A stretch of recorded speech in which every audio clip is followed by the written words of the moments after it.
Now's my chance to demonstrate that the Komodo isn't an evil, ugly monster that's cruising around the archipelago just waiting to kill and eat people.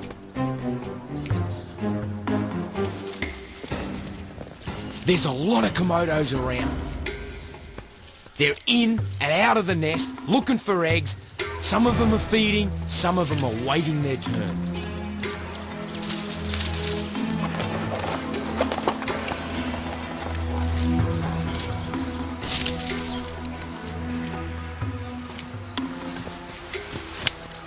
Wham!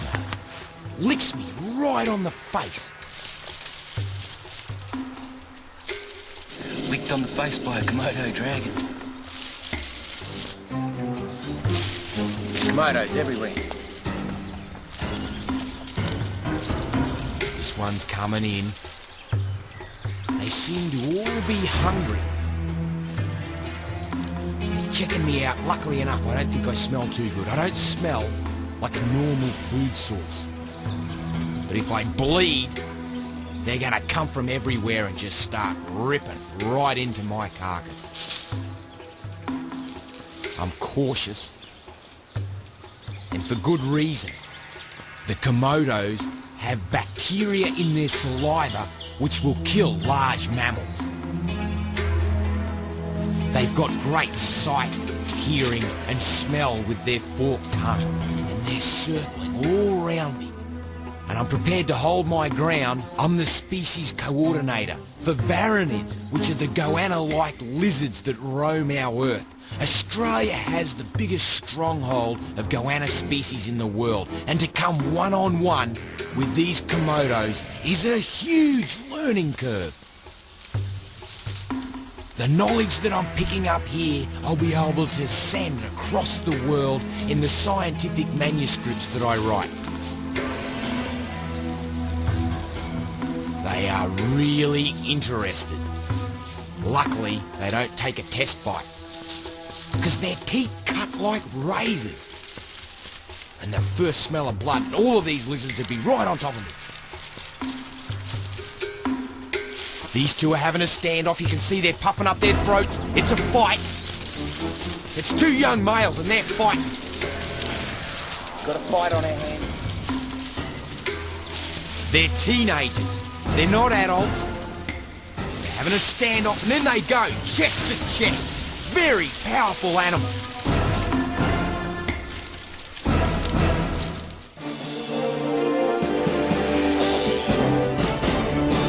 Catching crocodiles in their territory requires a lot of skill and a lot of guts. I had the backup of me best mate Wes to try and get this croc out of her hole, which was a lair that she dug under a mud bank. This feisty female wasn't coming out of her lair. She dug the perfect cavern into a mud bank. We had to dig it out before we could even see her. And then when we spotted her, we realised just how big she was. I'm going to try and get a lasso on, and she proves just how difficult that can be. She's got her jaws wide open. Oh! Whack! She grabs hold of the stick and fights it ferociously. The lasso slips off. We're going to have to go again. Whack! By crikey, she's aggressive. You can't blame her. She's backed up in the cavern. We've dug it out, and she thinks that we mean her harm.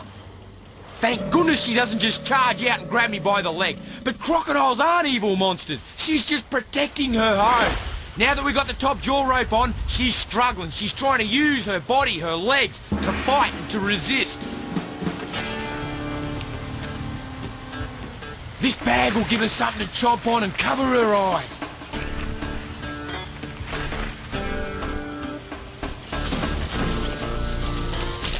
She has one final gallant effort. And me and me best mate Wes jump on and use our bodies to secure into the mud until we can get a good rope on. And now we got to try and get her into my dinghy. And she weighs a ton.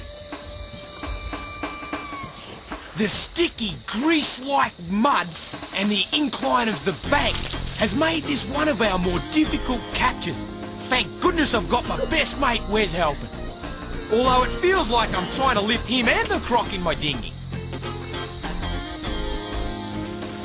Here we go. We're on the final stretch. Just stay on the head, mate. Whatever happens, ride it out. Come on, girl, come on. Oh, yes, she's definitely a girl. What a muddy, feisty Sheila. We couldn't relocate her back into the bush, so we set her up with a boyfriend named Akko. He's my largest wild-caught crocodile. Watch the way the big old crocodile materialises out of the dark, dirty water. And here she is, Connie. She's still encrusted with mud, and Akko positions to get a good look at her. I'm just going to try and drag her down into the water while Akko's up against the bank. I should have enough time to get her in. But before I do, I've got to get one more rope off. Ooh, he likes the look, and he's coming over. Okay, there's a blindfold, and rope off. Just get that blindfold. Yes, she's good to go. Ooh, he likes the look of her. Under she goes. Beautiful. She likes the look of him too. Crocodiles are just like people. They love each other. And even to this day, he defends her with his life.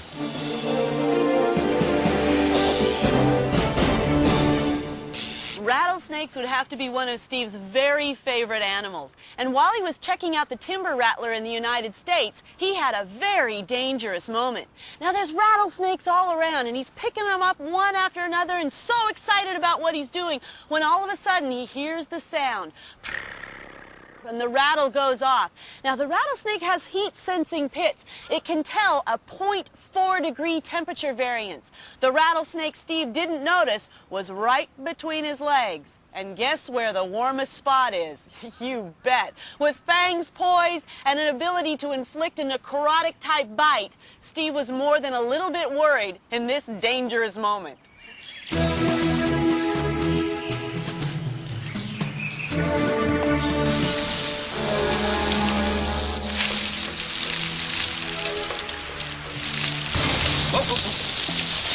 Oh, there's another one there. Four of them, and they're the dark form too. Exactly what we've been looking for. Come on, little one. How's that? 4 in one spot, all dark. Come on, mate. You're all right. Are you a bit unhappy? Have a look at this one. You're all right, mate.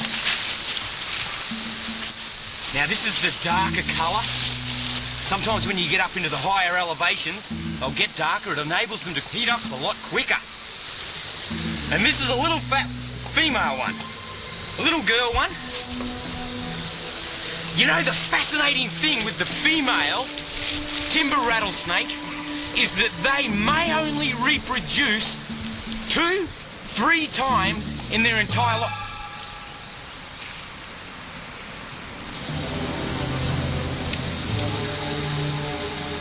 I've got another one between my legs. Just hold your ground, guys.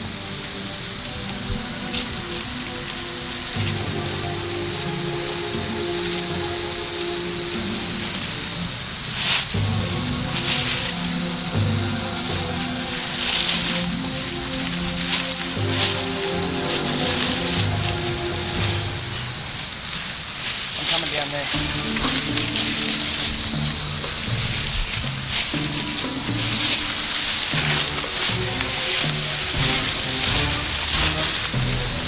Holy smokes, that was a little bit too close. That was way too close. Sitting right in between my legs. There must be 6, 7, maybe more timber rattlers, all dark coloration, sitting right in there. This is their den site. Oh. You're a funny little one.